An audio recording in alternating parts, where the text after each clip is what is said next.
Maintenant que nous avons présenté la BI, défini son périmètre, nous pouvons d'ores et déjà dessiner le processus de la business intelligence, qui se décompose en 4 grandes étapes majeures. La première étape, en bas à gauche, l'étape de la collecte. La seconde étape, l'étape de stockage. La troisième étape, celle de l'analyse. Et la dernière et quatrième, celle d'exploitation des résultats. Nous allons donc d'ores et déjà nous intéresser à chacune de ces étapes pour comprendre en quoi elles consistent. La première étape, l'étape de la collecte, que l'on appelle également data pumping, et consiste en fait à l'application d'une technologie qui s'appelle l'ETL, Extract Transform Load. Pour la petite culture, il existe également aussi la technique ELT, qui en fait fait l'extract load transform. Donc le TL est en fait en français l'extraction de données à partir de sources diverses et variées, transforme ces données et les charge dans une cible. Nous n'en dirons pas plus pour l'instant.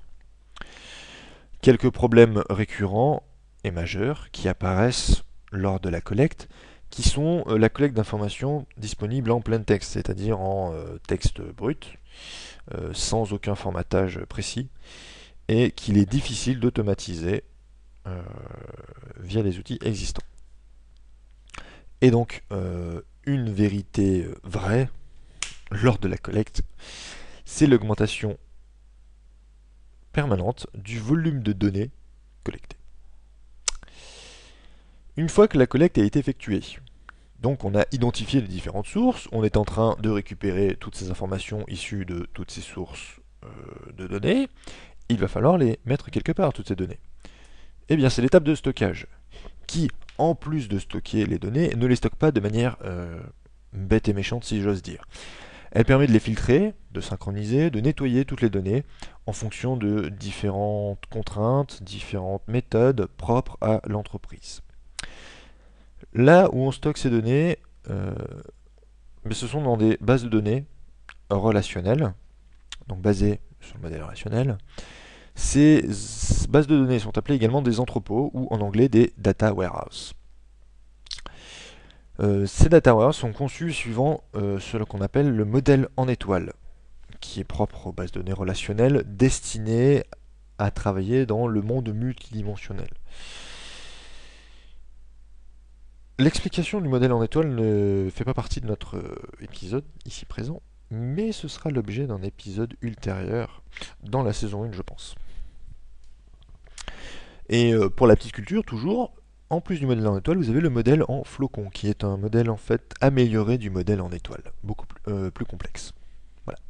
Une fois que le stockage de ces données est effectué, donc nous avons récupéré toutes nos données, nous les avons mises dans des entrepôts de données, où nous avons pu les nettoyer pour avoir le maximum possible des données pertinentes et utiles. Et maintenant, il va falloir les traiter. C'est l'étape d'analyse. Elle va permettre de regrouper suivant des critères fonctionnels, suivant différents métiers, les données dans des sous-ensembles, que l'on appelle des data marts, que l'on peut également aussi appeler des cubes. On va voir ça tout de suite après pourquoi.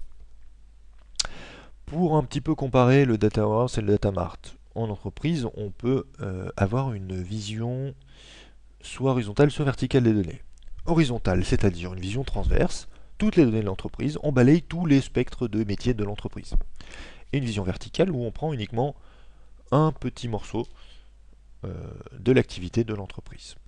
Ça peut être aussi bien le cœur de métier de l'entreprise, par exemple une entreprise chargée d'effectuer le transport routier. On peut soit se concentrer sur son métier, soit sur d'autres métiers annexes qui vont être l'entretien, etc. Avec ces deux modèles, Data Warehouse et Data Mart, il y a eu plusieurs définitions, donc deux majeures, portées par deux acteurs majeurs, qui sont Ralph Kimball et Bill Hinman. Nous détaillerons également ces deux modèles dans un autre épisode.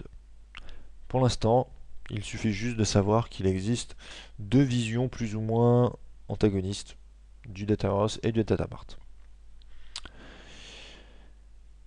Tout ça pour arriver au modèle multidimensionnel, à l'analyse multidimensionnelle, que l'on appelle OLAP pour Online Analytic Process. Plus de détails sur le cube OLAP. Comme je l'ai dit donc, OLAP pour Online Analytical Processing. Donc ça permet des analyses et des requêtes complexes avec un temps d'exécution rapide. Lorsqu'on dit temps d'exécution rapide, tout est relatif. En tout cas, en général, on essaie d'avoir un temps d'accès aux données virtuellement constant. Voilà, c'est le plus important.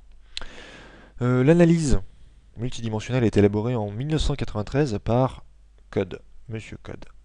Donc il a défini 12 règles que l'on détaillera également dans un autre épisode, sinon ça va faire beaucoup trop pour celui-ci, hein, je te rassure.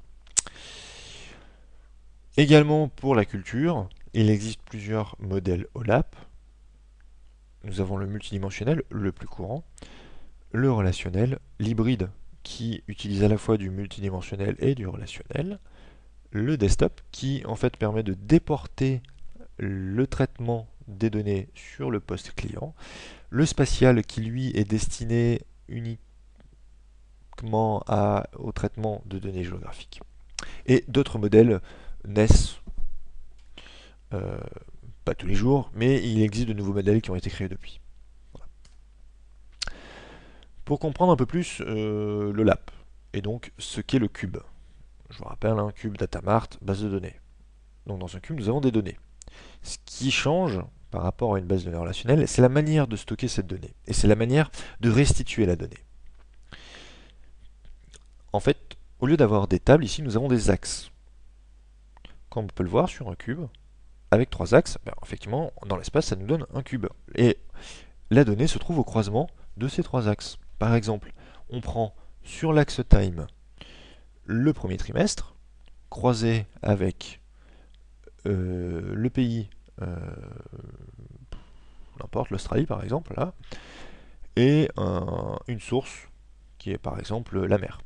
Donc au croisement de ces trois membres, on obtient une cellule, en fait une donnée. Voilà.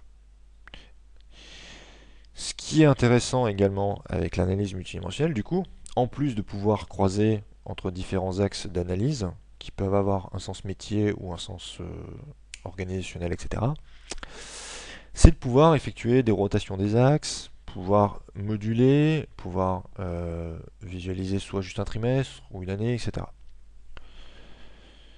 Et également une technique assez intéressante, c'est de stocker aussi bien les niveaux fins, c'est-à-dire au croisement par exemple, on va stocker le niveau le plus bas, c'est le trimestre avec Amérique du Sud et avec R. Eh bien, on peut également stocker en dur dans la base, après les calculs bien entendu, une donnée au niveau de l'hémisphère sud, est, etc. C'est-à-dire que lorsqu'après des requêtes vont être effectuées, eh bien, il n'y aura pas besoin de recalculer. La donnée sera déjà stockée. C'est pour ça qu'on parle de temps virtuellement constant, en grande partie. Comme je l'évoquais tout juste à l'instant, donc on peut zoomer en avant, on se place sur l'axe temps, on visualise les données par année, on fait un zoom en avant, on se visualise les données par semestre, puis par trimestre, puis par mois, etc. Zoom arrière, opération exactement inverse, on part du mois et on remonte vers l'année, vers les siècles, etc.